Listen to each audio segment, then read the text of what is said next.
సరే ఎలా ఎంజాయ్ చేస్తున్నారు? సక్సెస్ అయినట్లేనా? అంటే ఇప్పుడు నేను ఏదైతే చెప్పాలనుకుంటున్నానో బలంగా దానికి మొదటి మెట్టుగా అనుకోవచ్చు. ఇది రాత్రికి ఏం కాదండి ఓవరాల్గా. ఎందుకంటే దీని వెనకాల మీ ఆబ్వియస్గా మీరు క్లోజ్గా ఫాలో అవుతుంటారు.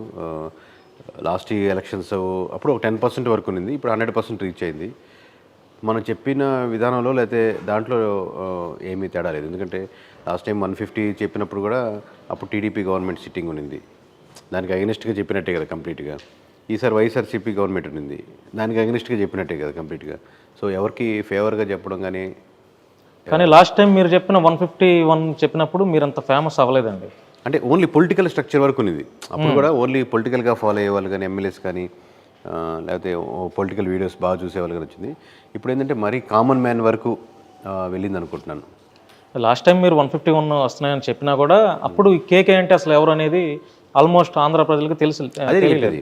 కానీ ఈ 24 ఎస్పెషల్లీ ఈ 24 ఎలక్షన్స్లో మాత్రమే మీరు చెప్పిన ఎగ్జిట్ పోల్స్ కాస్త ఎగ్జాక్ట్ పోల్గా మారి ఫేమస్ అయ్యారని. అంటే దానికి బేస్ 2019 అండి. ఇప్పుడు ఏం బేస్ లేకుండా చెప్పాం అనుకోండి, ఆ క్రెడిబిలిటీ ఎంత వచ్చిండేది కాదు. లాస్ట్ టైం కూడా చెప్పారు, లాస్ట్ టైం చూసుండకపోవచ్చు వీడియోస్, బట్ లాస్ట్ టైం కూడా చెప్పారు అన్న బేసు ఈసారి ఉపయోగపడింది. ఇంకోటి ఏంటంటే సింగిల్ నెంబర్కి వెళ్ళడం, అంటే మామూలుగా ఒక రేంజ్ చెప్పి సేఫ్ జోన్ తీసుకోకుండా ప్రతి పార్టీకి సింగిల్ నెంబర్ చెప్పడం. సార్ ఆంధ్రాలో కేకే సర్వే అంటే ఒక డెఫినేషన్ చెప్తున్నారు, అది మీ దాకా వచ్చిందో లేదో మరి నాకైతే తెలియదు. కే అంటే కమ్మ, మరో కే అంటే కాపు, కేకే సర్వే అంటే కమ్మ కాపు సర్వే అనే ఒక ట్రోలింగ్ జరుగుతుంది. దాని మీద మీ కామెంట్? అంటే చాలా ట్రోలింగ్స్ వచ్చాయి, ఇదే కదండి మామూలు చాలా. ఇప్పుడు నిన్న కూడా ఒక అతను ఇన్స్టాగ్రామ్లో ఎవరో పంపిస్తే నాకు షేర్ చేశారు. భయ్యా ఇక్కడ కాకినాడలో ఎక్కడెక్కడ నేను చిన్న కామెడీ టైప్ వీడియో చేసి మేము తిరుగుతున్న కుర్రోళ్ళు అమ్మాయిలు ఎక్కడ బాగుంటారో సర్వే చేసి పెట్టండి అని. సో లేదా ఎవడురా బాబు నువ్వు ఇంత టాలెంటెడ్గా ఉన్నావని, లేదా ఈవీఎంలో దూరు చేశారా, లేదా ట్యాంపరింగ్ ముందుగా తెలిసిపోయింది, లేదా బీజేపీ వాళ్ళు అని. సో ఈ అబ్వియస్గా ఉంటాయి వాళ్ళు వీడియో. మీరు నాకు ఎడిటింగ్ ఈ సైడ్ వచ్చాక టెక్నికల్గా తెలుసు కాబట్టి మంచిగా ఎడిటింగ్ కూడా బాగా చేసి నేను నా మీద తిట్టుకున్నా కానీ నేను దాన్ని అంతవరకు వీడియో వరకు ఎంజాయ్ చేయగలుగుతాను.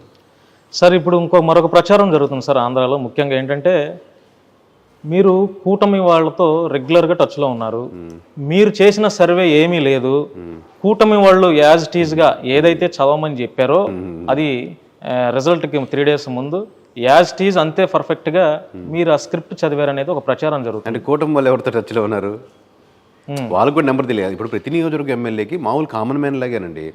కాకపోతే ఒకటే తేడా ఏంటంటే ఆ ఎమ్మెల్యే గారికి ఆ నియోజకవర్గం మీద పట్టుంటుంది బాగా, ఏ మండలం ఏ విలేజ్ ఎలా ఉంటుందో చాలా క్లారిటీ ఉంటుంది. మాకు వాళ్ళకి ఒక 5% డిఫరెన్స్ ఉంటుంది. ఇప్పుడు మేము కొత్తగా వచ్చి చెప్పేదేం లేదు.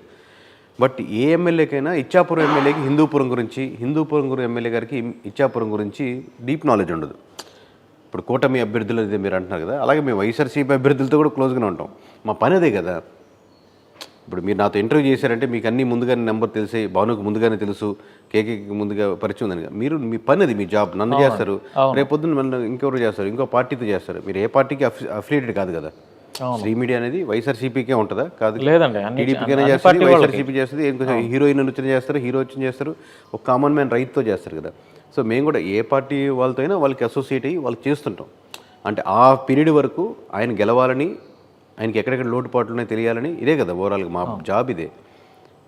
సార్ ఇప్పుడు మీరు ఒక్కొక్క నియోజకవర్గంలో ఎన్ని శాంపిల్స్ కలెక్ట్ చేశారు అసలు? అంత ప్రజానాడి ఎలా పట్టుకోగలిగారు?